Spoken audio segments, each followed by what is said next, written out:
Welcome to the 90th episode of I Wrote This News. Today is Saturday, April 9, 2022. Every weekend, we will give you a wrap-up of the week's events, highlighting and expanding on listener favorites from the week. Let's dive in. Story number 1. No more of this vanilla milquetoast namby-pamby winning election sort of stuff. Former President Donald Trump on Sunday endorsed Sarah Palin for Alaska's lone congressional seat, throwing his weight behind the ex-governor who embraced Trump before he came to dominate the GOP. Trump trumpeted, quote, "Sarah shocked many when she endorsed me very early in 2016, and we won big. Now, it's my turn." Sarah has been a champion for Alaska values, Alaska energy, Alaska jobs, and the great people of Alaska. Like Trump, Palin portrays herself as a brash voice against the establishment and the media, and the former president went on to praise Palin for standing up to corruption in government and the fake news. Palin announced Friday that she is running for the seat vacated by Republican Representative Don Young, who died last month after representing Alaska for nearly a half-century. Trump's approval could boost the former vice presidential candidate standing in a field of more than 50 candidates. Palin, who was elected Alaska's first female governor in 2006, paid tribute to Trump as she signaled interest in Young's former seat. In a searingly incisive assessment of the current political situation in the U.S., Palin said, quote, "We need people like Donald Trump, who has nothing to lose. Like me, we've got nothing to lose and no more of this vanilla milquetoast namby-pamby stuff that's been going on." Palin cast herself in a Facebook post last week as a fighter against the radical left. She shot to right-wing stardom as Senator John McCain's running mate in the 2008 presidential election and remained in the headlines even after leaving political office, boosting the Tea Party movement and embracing her pop culture status on reality TV. Palin's selection as McCain's running mate did thrill the Republican base, but McCain would eventually express regret over his choice. Palin won national name recognition but also ridicule for gaffes and was portrayed as unserious and unqualified on Saturday Night Live. You went to the UN for the first time. How was that experience? Oh, it was just amazing. So many interesting people, though I have to say I was disheartened by how many of them were foreigners. I promise that when Senator McCain and I are elected, we're gonna get those jobs back in American hands.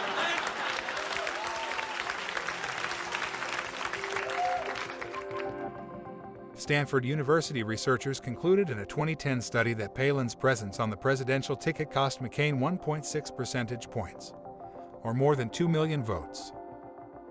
Story number 2. If you're Hungary, have it your way. Heck, have it both ways. Hungary's Prime Minister, Viktor Orban, dubbed his Ukrainian counterpart, Volodymyr Zelensky, one of his opponents, following a landslide election victory for the nationalist leader. In a 10-minute speech to his supporters following the election, he claimed victory and then denounced what he described as an overwhelming force that had been against him and his campaign, which included Zelensky. Orban said, quote, "The left at home, the international left all around, the Brussels bureaucrats, the Soros empire with all its money, the international mainstream media, and in the end, even the Ukrainian president." 58-year-old Orban has often boasted of his close relationship with Russian President Vladimir Putin, but that link became a major challenge for the electorate. Hungary gets close to 85% of its gas and 64% of its oil from Russia, and the country became the first EU nation to buy a Russian-made COVID-19 vaccine, even though it wasn't approved by European regulators. Despite those dependencies, Orban has condemned Russia's unprovoked invasion of Ukraine and remained loyal to the European Union. His government has approved, together with the other EU member states, tough sanctions against Russian oligarchs and the Russian economy and has welcomed nearly 400,000 Ukrainian refugees. Hungary is also a member of NATO and is open to hosting troops from the military alliance on its territory, but it has rejected any energy sanctions on Moscow and has banned the direct transit of lethal weapons to Ukraine via Hungary. Story number 3. Ivermectin is highly effective, just not for COVID-19. The anti-parasitic drug ivermectin, which has surged in popularity as an alternative treatment for COVID-19 despite a lack of strong research to back it up, showed no sign of alleviating the disease, according to results of a large clinical trial published on Wednesday. The study, which compared more than 1,300 people infected with the coronavirus in Brazil who received either ivermectin or a placebo, effectively ruled out the drug as a treatment for COVID, the study's authors said. For decades, ivermectin has been widely used to treat parasitic infections. Early in the pandemic, when researchers were trying thousands of old drugs against COVID-19, laboratory experiments on cells suggested that ivermectin might block the coronavirus. Around the world, researchers carried out small clinical trials to see if the drug treated the disease. In December 2020, Andrew Hill, a virologist at the University of Liverpool in England, reviewed the results of 23 trials and concluded that ivermectin appeared to significantly lower the risk of death from COVID-19.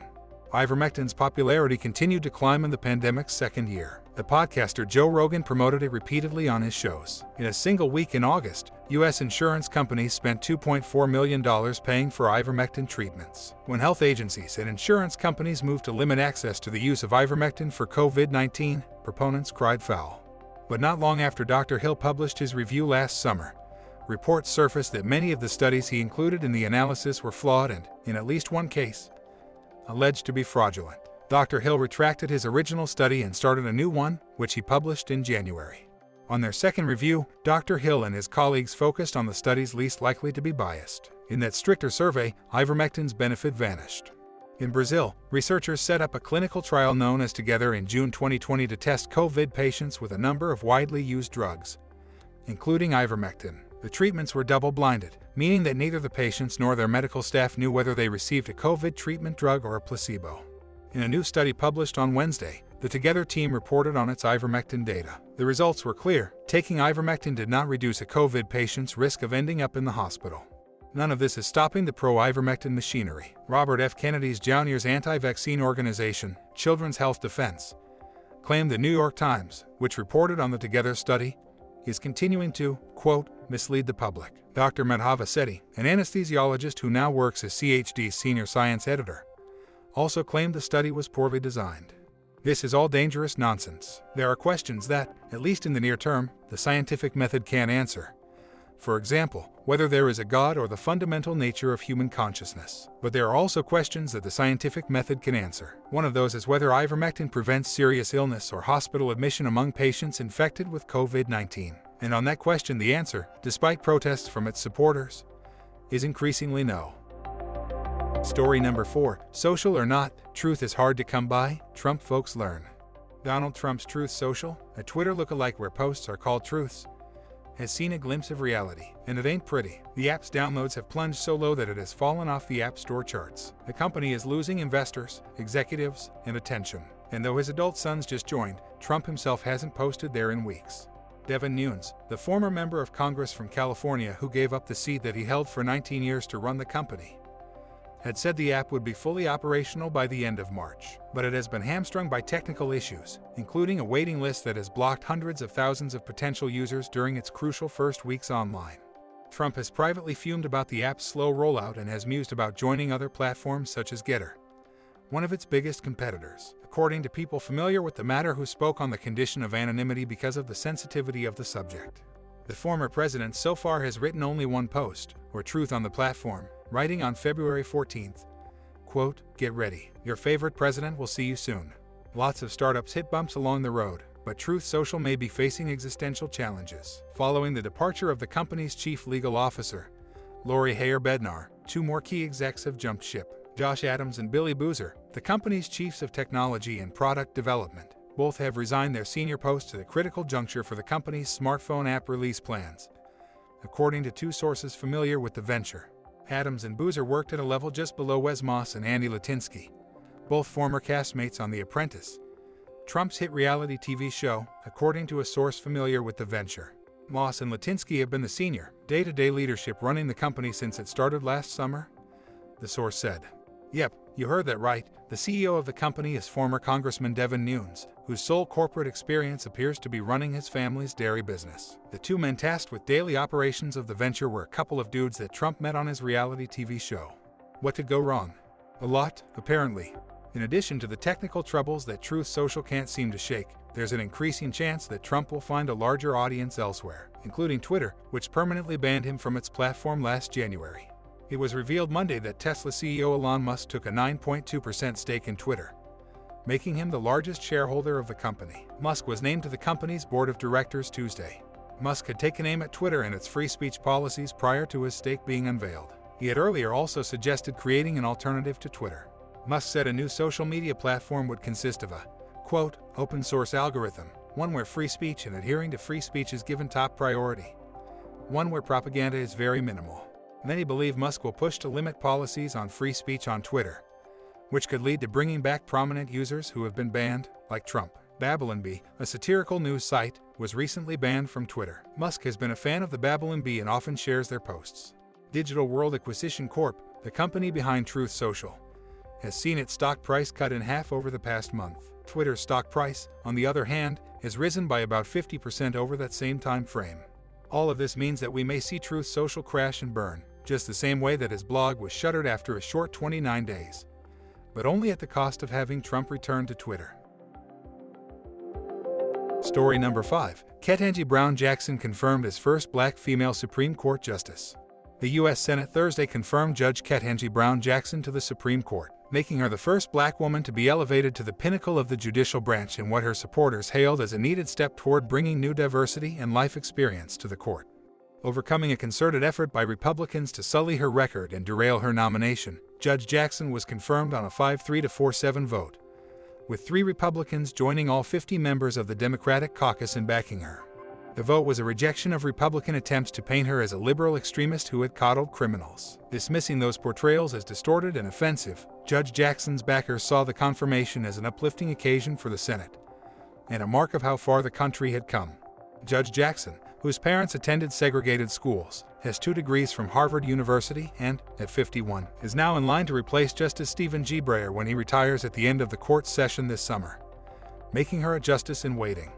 We're not going to spend any more time on the news today, as this news is enough. Ketanji Brown Jackson's appointment is a watershed moment, late in coming and well-deserved. If you disagree, go take that stuff somewhere else. The rest of us will be celebrating the latest data point that supports Martin Luther King Jr.'s assertion that, quote, "The arc of the moral universe is long, but it bends toward justice." April 9th is the 99th day of the year in the Gregorian calendar. 266 days remain until the end of the year. On this date in 1682, Robert Cavelier de La Salle discovers the mouth of the Mississippi River, claims it for France and names it Louisiana. 1784, the Treaty of Paris is ratified by King George III of the Kingdom of Great Britain, ending the American Revolutionary War. 1860, on his phonograph machine, Edouard Leon Scott de Martinville makes the oldest known recording of an audible human voice. Scott de Martinville was interested in recording the sound of human speech in a way similar to that achieved by the then new technology of photography for light and image. He hoped for a form of stenography that could record the whole of a conversation without any omissions. His earliest interest was in an improved form of stenography, and he was the author of several papers on shorthand and a history of the subject. From 1853 he became fascinated in a mechanical means of transcribing vocal sounds. While proofreading some engravings for a physics textbook, he came across drawings of auditory anatomy. He sought to mimic the working in a mechanical device, which he called the phonograph. To collect sound, the phonograph used a horn attached to a diaphragm which vibrated a stiff bristle which inscribed an image on a lamp-black-coated, hand-cranked cylinder. Unlike Thomas Edison's later invention of 1877, the phonograph, the phonograph created only visual images of the sound and did not have the ability to play back its recordings. Scott de Martinville's intention was for the device's waves to be read by humans as one would read text, which proved unfeasible. In 2008, however, the New York Times reported the playback of a phonogram that had been recorded on April 9, 1860. The recording was converted from squiggles on paper to a playable digital audio file with technology developed by scientists at the Lawrence Berkeley National Laboratory in Berkeley, California. Let's listen to that clip. It's of Scott slowly singing a bit of the French folk song, Au clair de lune.